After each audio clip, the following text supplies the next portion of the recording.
2 தக்காளி நல்லா பழமாக எடுத்து வச்சுருக்கேன். அப்போ தான் குழம்புக்கு நல்ல டேஸ்ட்டாக கிரேவி மாதிரி வரும். இஞ்சி பூண்டு கொஞ்சம் தட்டி வச்சுருக்கேன். தேங்காய் 2 ஸ்பூன், கொஞ்சம் கருவேப்பிலை, சின்ன வெங்காயம் 1 பவுல் எடுத்து வச்சுருக்கேன். 2 குழம்புக்கு அடுப்பில் ஒரு தாச்சி எடுத்து ஸ்டவ் ஆன் பண்ணி ஒரு 2 ஸ்பூன் நல்லெண்ணெய் சேர்த்துக்கலாம். 2 குழம்புக்கு நல்லெண்ணெய் சேர்த்தா நல்லா டேஸ்ட்டு நல்லாயிருக்கும்.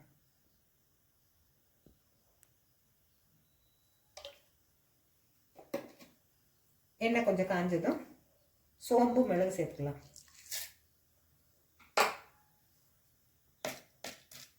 மிளகு வெடிக்கும், கொஞ்சம் லைட்டாக சிவந்தா போதும். அடுத்ததாக கருவேப்பிலை சேர்த்துக்கலாம். கொஞ்சம் கருவேப்பிலை வரணும்னா இஞ்சி பூண்டு நான் தட்டி தான் சேர்க்குறேன். எனக்கு இஞ்சி பூண்டு பேஸ்ட்டு சேர்க்கல. இஞ்சி பூண்டையும் நான் இஷ்டம் அரைக்கல, கொஞ்சம் லைட்டாக தட்டிட்டு சேர்த்துக்கலாம்.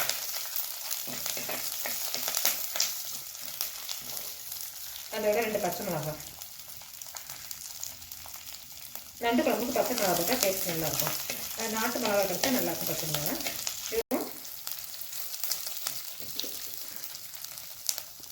அடுத்தது சின்ன வெங்காயம் சேர்த்துக்கலாம்.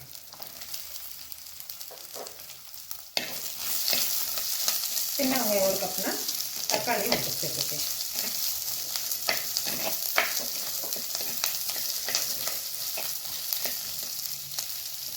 கொஞ்சம் லைட்டாக உப்பு சேர்த்துக்கலாம். வெங்காயம் பச்சை மிளகாய் எல்லாம் நல்லா வதங்கட்டும். நல்லா வதங்கிட்டு இப்போ தக்காளி சேர்த்துக்கலாம். நல்லா தக்காளி பழம் ஆச்சு. இப்போ தான் குழம்பு கொஞ்சம் நல்லா டேஸ்ட்டாக வரும்.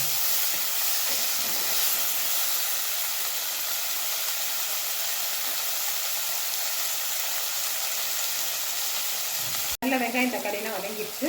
இப்போ மஞ்சள் தூளும் மிளகாத்தூள் சேர்த்துக்கலாம். கொஞ்சம் மிளகாத்தூள் பச்சை வாசனை போகிற வரைக்கும் வதக்கிக்கலாம்.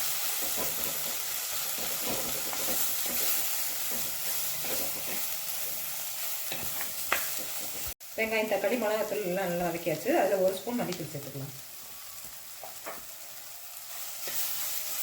இப்போ நீங்கள் 1 கிலோ நண்டு வாங்குறீங்கன்னா இதை அப்படியே 1 கிலோ நண்டு செய்யணும்னா அப்படியே அளவில் கூட்டிக்கலாம். 2 ஸ்பூன் மிளகாத்தூள், 2 ஸ்பூன் மல்லித்தூள், 2 பவுல் வெங்காயம், 2 பவுல் தக்காளி. இப்போ புளி கரைச்சி ஊற்றிக்கலாம்.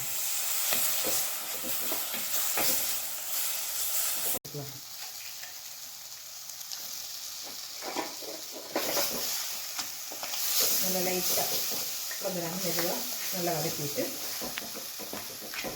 கொஞ்சம் அந்த நண்டு சாறு இறக்குற வரைக்கும் வதக்கிக்கிறேன்.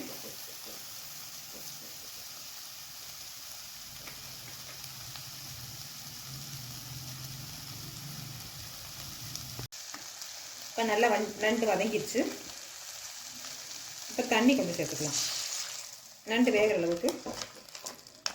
நண்டு ரொம்ப நேரம் ஆகாது, டக்குன்னு வெந்துடும். இந்த நண்டு மூழ்கிற அளவுக்கு தண்ணி ஊற்றி சேர்த்துக்கலாம்.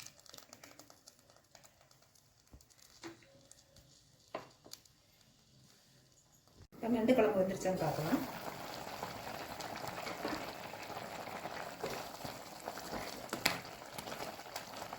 நல்ல வெந்து வந்துருக்கு.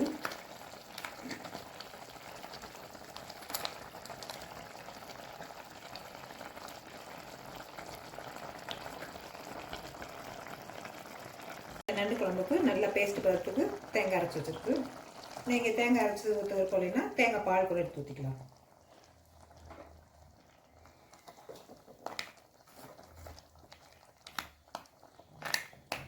கொஞ்சம் நல்லா கொதிச்சு வந்தோன்னு மல்லித்தூள் போட்டுக்கலாம்.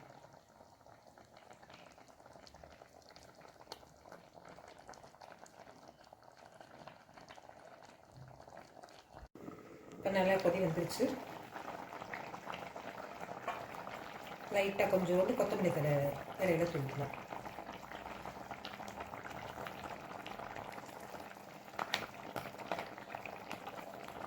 இந்த நண்டு குழம்பு வந்து ரொம்பவும் தண்ணியாக இல்லாமல் ரொம்ப கெட்டியாக இல்லாமல் தான் இருக்கணும்.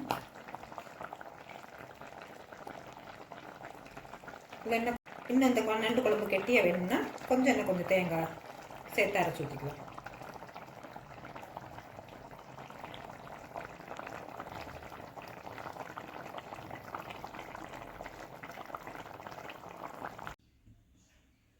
இப்போ நண்டு குழம்பு ரெடி ஆயிடுச்சு. இது சளிக்கு நல்லாயிருக்கும், இதமாக இருக்கும், நல்ல சளி தொல்லையும் போகும்.